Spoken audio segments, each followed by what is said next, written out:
last offseason, Rob was really aggressive and made a lot of changes, or brought in a lot of new faces to a team that had won the championship.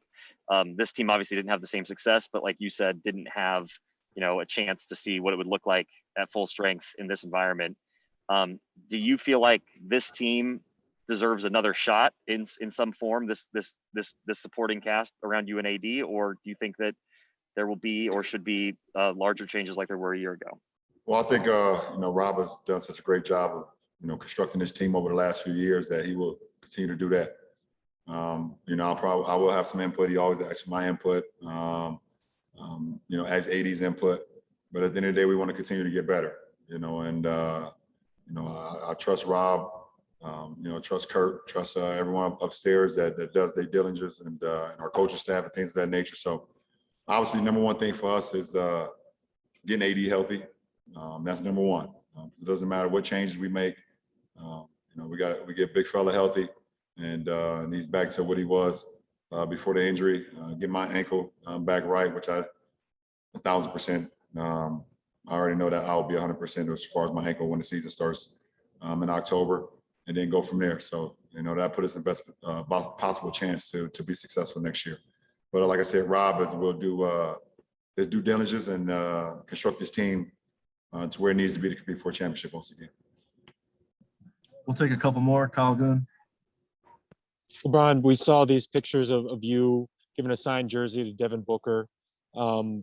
One, why was that moment important to you? Why was that gesture important to you? And two, when you look around the playoffs and see some of the young players just having outstanding postseasons so far, do you sense that could be motivation for you this offseason to kind of stay on top?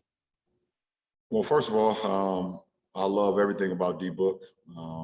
I've had numerous conversations with him in the past, and he continues to make the jump. And when you want to be great in this league, and as he said, as Kobe told him to be legendary, when you want to be legendary in this game, you got to continue to improve not only your game, but you as a man and everything, both on and off the floor.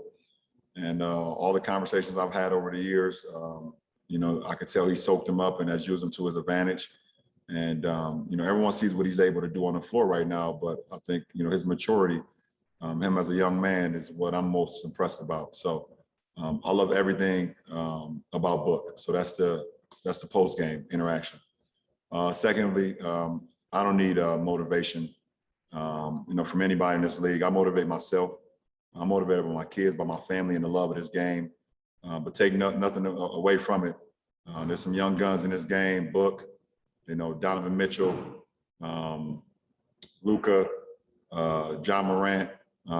So many guys that's like 22 and under, or 23 and under, who are just flat out special. And that was just to name a few. Jason Tatum. Let me not forget about him, how special he is. But those guys are great, and the game is always going to be in great hands with guys like that. But my motivation doesn't come from that. My motivation comes from, like I said, my family, myself, my kids in my I Promise school back home that I get an opportunity to see. Today was their last day of school. That was motivating to me, and things of that nature. So I'm past the motivated stage of the younger group.